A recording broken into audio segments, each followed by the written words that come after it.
And time now for culture. If you know the story Charlie and the Chocolate Factory, or if you've read the book Matilda, you will certainly be familiar with the drawings of British artist Quentin Blake. He's a living legend in the art world, and with his 80th birthday fast approaching, our correspondents met up with him. They're knee-high to a grasshopper, or thereabouts, and hordes have come to the South Ken Kids Festival in London to celebrate a special someone's 80th birthday. Quentin Blake, an artist whose work is loved by children the world over and yet rarely appears on stage himself.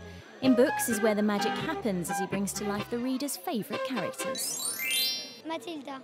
BFG. From the big friendly giant to Matilda, Quentin Blake is best known for his collaborations with children's author Roald Dahl, not forgetting Charlie and the Chocolate Factory. But more than that, his dreamlike creations like these decorate the walls of hospitals. He even illustrated Voltaire's philosophical tale Candide.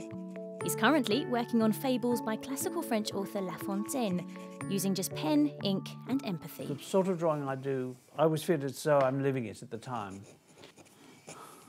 You have to feel the movements of the pen, so it matters that you have a pen that is scratchy and that you can feel the shapes that you're drawing.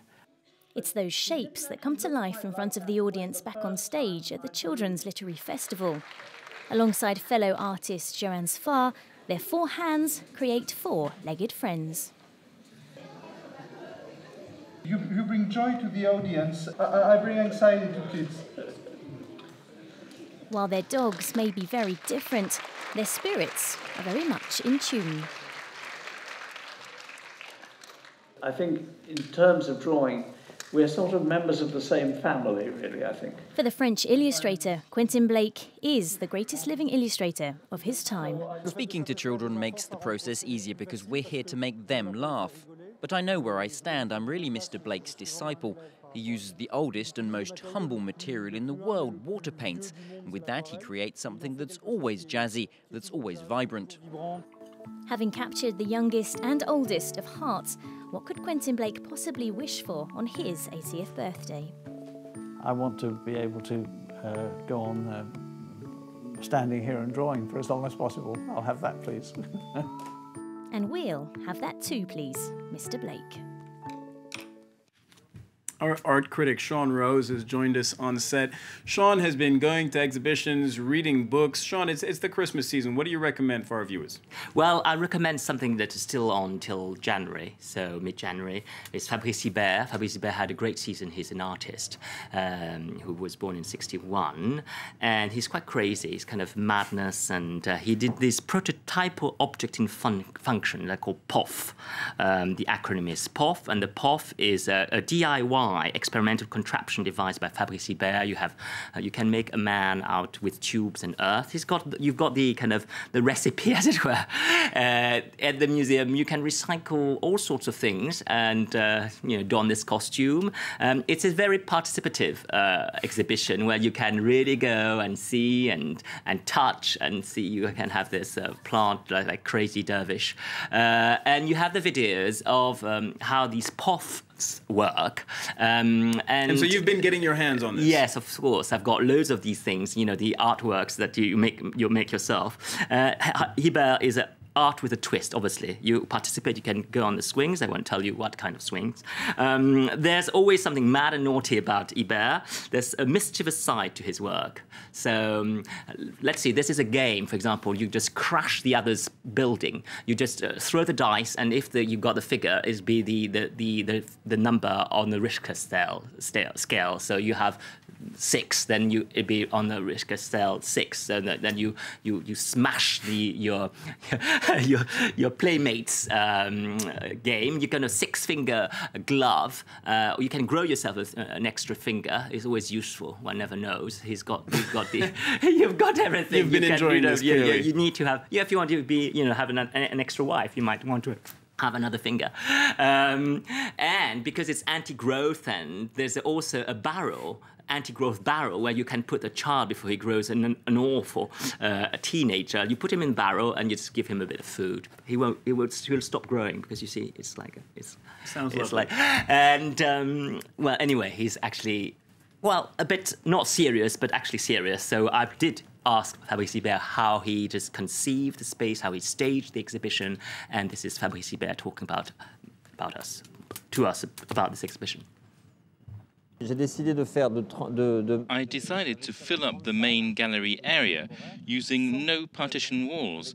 I just wanted a big wall with videos presenting the prototype objects in function. No text, no words of explanation, only images. On the floor, it's the same idea.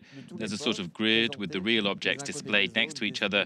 There's no particular order. I wanted everything to be mixed up so visitors could take part, try the objects, make some more, and even destroy them.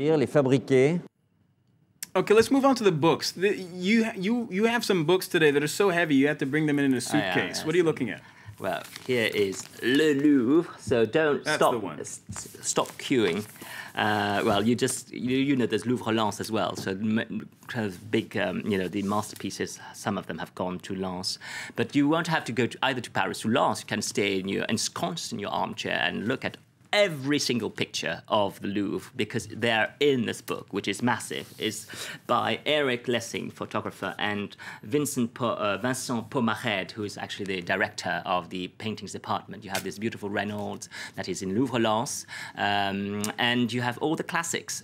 But also, what is really interesting is you have these like vignettes where you have every single picture. So you have all those that are not very famous, and you might find interesting, and you might have missed them. Exhaustive account of everything that's in the Louvre. Yes, everything is in it. Including what they have, that's not actually hanging on the walls. Yeah, they have everything. They've got everything. And this, you have the Delacroix we just seen, and obviously Mona Lisa. So. And you've got another book with you that seems to merge art and fashion. Is that right? Yes, that's right. This is called The Unknown Hipster Diaries. It's by Jean-Philippe Delorme. There is an exhibition actually at Colette chez Colette, which is a kind of very trendy concept store, Rue du Faubourg Saint-Honoré. It's actually about, he stayed in New York and he did a blog kind of, of what he saw in the streets and about people, about these guys. This guy said the bow tie goes well with his dots. The dots are actually Damien Hirst paintings. So it's like, this kind of vanity. And this performance by Marina Abramovich, where she sat for hours and hours, and you just sat as a visitor in front of her, and you see the unknown hipster kind of collapsing because he's just out of patience. And he's a bit silly, a kind of Mr. Bean of fashion. You see him at the Royal Wedding and with Karl Lagerfeld, with Marc Jacobs. It's quite interesting. Sean, I got to move you on because I want to hear about this last thing. You've got more crisscrossing between art and the fashion world, just briefly. Absolutely. After Colette, you can also, I'm sure, find this book there by Tim Walker, Hudson. storyteller. Tim Walker.